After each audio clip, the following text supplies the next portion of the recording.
Está muy fresca en nuestra cabeza esta eliminación del Atlético de Madrid contra el Real en la Champions, que solo pasó por culpa de un INSU, un accidente muy raro y que nunca ocurre, ¿verdad? Entonces, en este video vamos a presentar otras eliminaciones así completamente extrañas que ocurrieron en el fútbol europeo, pero vale la pena recordar con más detalles esa cuestión de Julián Álvarez, ¿no? El Atlético de Madrid enfrentaba al Real en octavos de la Champions. Estaba todo empatado en el enfrentamiento, que fue a penales. Y ahí cuando el crack del Atlético, Julián Álvarez, fue a cobrar, se resbaló. Y ya hemos visto a mucha gente que se resbaló al patear un penalti y perdió el cobro. Pero en el caso de Julián, logró acertar perfectamente en el techo de la red, hizo el gol. Y hasta ahí todo bien, las cosas fueron siguiendo. Valverde agarró la pelota y iba a cobrar. Pero ahí el árbitro lo detuvo. Está ocurriendo una revisión. Ahí estaba en casa pensando, ¿revisión de qué?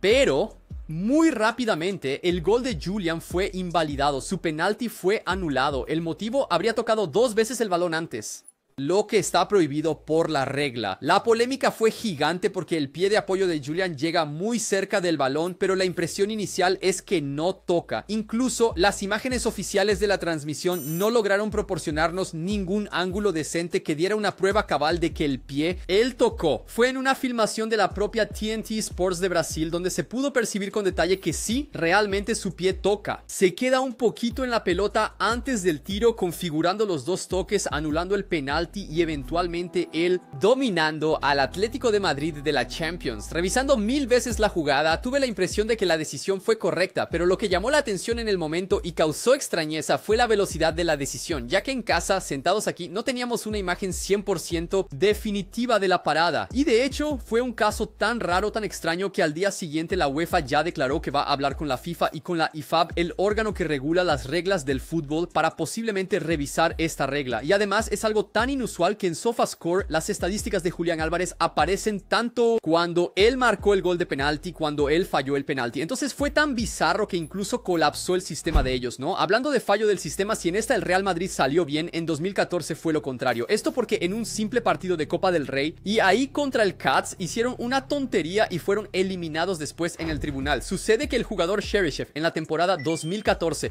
en 2014-2015 jugaba para el Villarreal prestado por el propio Real Madrid y allí con el submarino amarillo recibió 3 tarjetas amarillas en la Copa del Rey antes de ser eliminado. Hasta ahí todo bien, pasó de una temporada a otra. En 2015-2016 regresa al Real Madrid y va a jugar la Copa del Rey. Sucede que esas 3 amarillas que había recibido para el Villarreal en la temporada anterior dan suspensión en la competición. Él tendría que cumplir esa suspensión allí en el Real, pero no sé si no constaba en el sistema o si el Real Madrid no lo verificó o qué, pero el club no se dio cuenta de que él estaba suspendido y puso al chico a jugar contra el Cádiz, incluso con el propio Cheryshev abriendo el marcador a los 3 minutos. Ahí en medio del partido, el Real Madrid se dio cuenta del error, sacó a Cheryshev en el descanso para mostrar buena fe, no, pero el daño ya estaba hecho. Incluso ganando por 3-1 en lugar de avanzar en la Copa del Rey, fueron eliminados. Y además de la eliminación por este error, la Federación Española todavía multó al Real Madrid con una cuantía exorbitante de 6.001 Xi.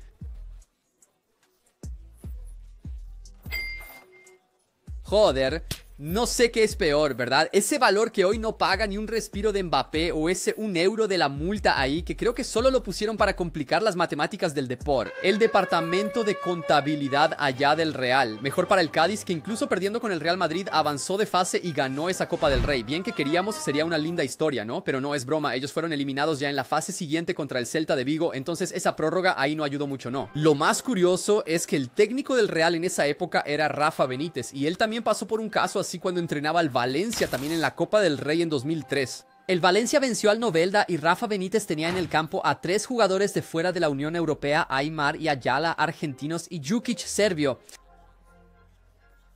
Ahí cuando decide traer del banco al jugador Sherban de Rumanía, nadie notó nada malo, todo estaba correcto, el partido siguió. Sin embargo, el técnico del pequeño club Novelda notó el error y reclamó, y entonces la Federación Española tuvo que actuar, eso porque en esa época no se podía poner en el campo más de 3 jugadores de fuera de la Unión Europea al mismo tiempo. Y con Sherban Benítez había puesto al 4. Eso porque Sherban era rumano, ¿no? Y Rumanía forma parte de Europa, el continente, pero en esa época no era parte de la Unión Europea y por eso era considerado extranjero allí en las reglas. Entonces, en medio de esta novela, en el detalle de la regla, aunque ganó el partido por 1-0, el Valencia fue eliminado y en el registro histórico, si vas a consultarlo, verás que hay una victoria de 3-0 para el Novelda. ¿Y sabes lo peor? El C As Anjisiazin Chilkin Almes Herben Azi Shevan entró en el campo en el minuto 90. Literalmente, este tipo estuvo unos 60 segundos en el césped, no debe ni haber tocado el balón y causó la eliminación del Valencia por eso. Me recordó a ese famoso caso del Everton que terminó ayudando a descender y destruir a la Portuguesa en Brasil.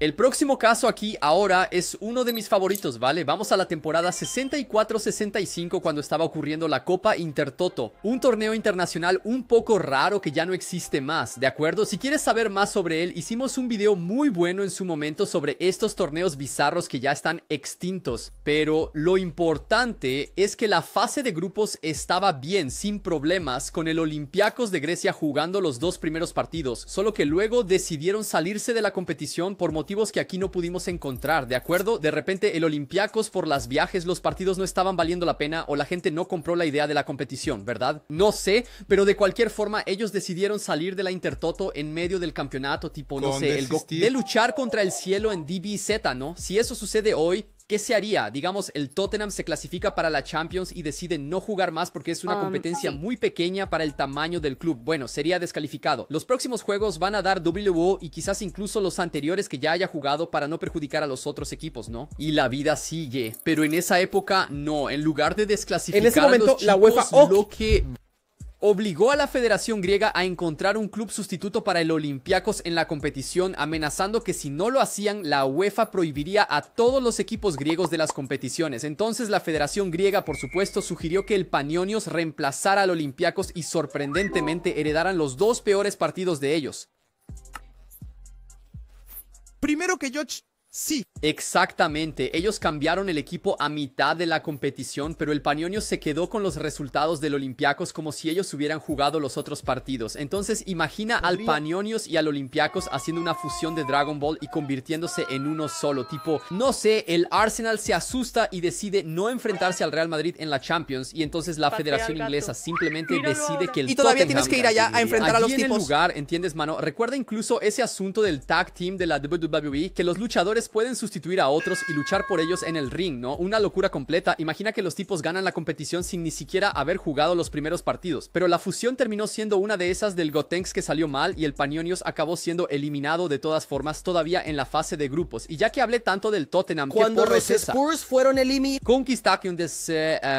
conquistados por causa de una enfermedad. Exactamente en la temporada 2021 a 2022, el poderoso Tottenham Hotspur jugaba la primera edición de la Conference League, soñando con ser el primer equipo en conquistarla, así como hizo en la famosa Copa de la UEFA cuando ganó 70 y sin embargo en esa época todavía estábamos viviendo bajo pandemia y en diciembre de 2021 hubo un brote de contagio dentro del elenco de los Spurs. 8 jugadores y 5 miembros del cuerpo técnico dieron positivo por coronavirus. Fue tan serio que aparentemente el gobierno del Reino Unido ordenó al club cerrar el centro de entrenamiento del todo para evitar más contagios. Así, el partido que tenían contra el Rennes por la fase de grupos de la Conference fue cancelado y necesitaría ser reprogramado, no solo por la ausencia absurda del equipo que apenas tenía jugadores para poner en el campo, ¿no? Pero claro, también para impedir que la enfermedad se propagara aún más. El Tottenham entonces tuvo que pedir a la Premier League reprogramar partidos del campeonato inglés para poder abrir un huequito en el calendario para este partido reprogramado contra el Rennes, lo que no sucedió. Ocurrió, el Tottenham no logró y entonces la UEFA no quiso saber de nada y después de analizar toda esta historia decidió que el partido había sido abandonado por el Tottenham, que no había sido un aplazamiento ni nada sino un WO, y así dio la victoria estándar de 3-0 para el Rennes. Si el Tottenham hubiera jugado y ganado ese partido se habría clasificado para las eliminatorias, pero como perdió de esa manera logró la hazaña de ser eliminado de la poderosa Conference League en la fase de grupos. Y para echar sal en la herida, ¿quién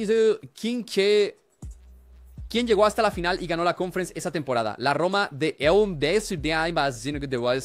y José Mourinho, ex técnico de los Spurs. Te digo, cuando el Tottenham va a ganar un título, viene pandemia, el campo se inunda, cae un meteoro en el césped, es muy cara. ¿Quieres algo aún más extraño que eso? Vamos allá, para la Champions de la temporada 90-91, cuando el Milan con Ancelotti en el campo, ¿vale? Como jugador enfrentaba al Marsella en los cuartos de final. En la ida 1-1 todo bien. Sin embargo, en la vuelta allí en el velódromo, el Marsella ganaba por 1-0 hasta el final. Cuando Todos los reflectores comenzaron a fallar, se oscureció todo en el campo, el partido tuvo que ser paralizado por unos 15 minutos. Y después, cuando las luces volvieron, Galliani, que era director del Milan, ordenó que los jugadores no volvieran al campo. Él fue retirando a los jugadores del césped y el Milan se negó a seguir jugando. ¿Y qué hizo la UEFA? No solo dio una victoria de 3-0 para Marsella por WO, que eliminó al Milan, claro, sino que también prohibió a los rossoneri de las competiciones europeas por un año. Entonces, en la temporada 91-92, la temporada siguiente, ¿no? El Milan jugaría la Copa de la UEFA, que es la actual Europa League, y no pudo por causa de esa prohibición. Y entonces, ¿qué pasa? ¿Qué es lo más loco, Clovis? El club regresa a las competiciones europeas para jugar la Champions en 92-93 y se enfrenta a quién justamente en la final. Y pierde 1-0, esta vez con los reflectores bien encendidos allí. Este caso incluso recuerda un poco cuando el Sporting fue a enfrentar al Juazeirense en la Copa de Brasil y el equipo local hizo valer su condición de local y creó el caos, ¿verdad? Escondiendo el balón. Desaparecieron las pelotas. Encendió la irrigación en medio del partido, apagó los reflectores en medio del juego y el Sport, al igual que el Milan, también salió del campo y se negó a continuar el juego. Ahora, imagina llegar a la final de un campeonato y ser eliminado por tu propio equipo. Esto aquí es el colmo de las eliminaciones bizarras y realmente sucedió. Eso porque en la final de la Copa del Rey de 1980, y esta competencia adora una locura, ¿verdad? Impresionante. El Real Madrid llegó allí para enfrentar a simplemente el Real Madrid Castilla. Exactamente, el Castilla, que es conocido como el equipo B del Real, está compuesto en su mayoría por jugadores jóvenes de la cantera, ¿verdad? Sin embargo, también es un equipo profesional que compite en las divisiones inferiores del campeonato español y que en esa época, allá en 1980, también podían jugar la Copa del Rey, y no solo podían jugarla, sino que fueron avanzando y avanzando, eliminaron equipos como el Barça y al Bilbao y a la Real Sociedad para llegar a la final y tener la mala suerte monstruosa de enfrentarse justamente al Gran Real Madrid. Entonces sí, la final era el Real Madrid principal contra el Real Madrid B, Real contra Real Castilla. Mira qué absurdo, amigo. ¿Qué asunto es este, amigo? Obviamente el Real no iba a permitir la vergüenza de ver a su equipo B ganar la Copa, y el ambiente de esa final, que fue en el Santiago Bernabéu, era de completo amistoso. El personal del Castilla estaba prácticamente jugando solo para cumplir y el Real Madrid principal ganó 6-1. Y mira qué curioso, los jugadores del Castilla, en vez de se quedaron llorando por la derrota, también levantaron la copa y celebraron junto con los jugadores del equipo principal. Al final de cuentas, el Real Madrid sería campeón de cualquier manera, ¿no? Y este caso obviamente no pasó desapercibido porque es un absurdo, y eventualmente la Copa del Rey impidió que estos equipos reservas, ¿verdad?, como el Real Madrid Castilla, disputaran la competición. Entonces puedes estar tranquilo que no veremos más casos bizarros como este en el futuro, ¿vale? Solo en el FIFA. Y cerramos con un caso en el que la pelea fue tan descontrolada que la UEFA decidió expulsar al club de la Champions. Era la temporada 87-88. Cuando el Benfica enfrentaba al Partizan en el mata-mata. En Portugal, las Águilas se adelantaron 1-0 cuando los jugadores del Partizan empezaron a perder la cabeza. El portero y un defensa fueron expulsados a los 51 minutos. El otro defensa fue expulsado a los 71, y para completar, el mediocampista fue a la calle a los 82. Al final del partido, el Partizan de Albania estaba con 7 jugadores en el campo solamente y había recibido una paliza de 4-0 del Benfica.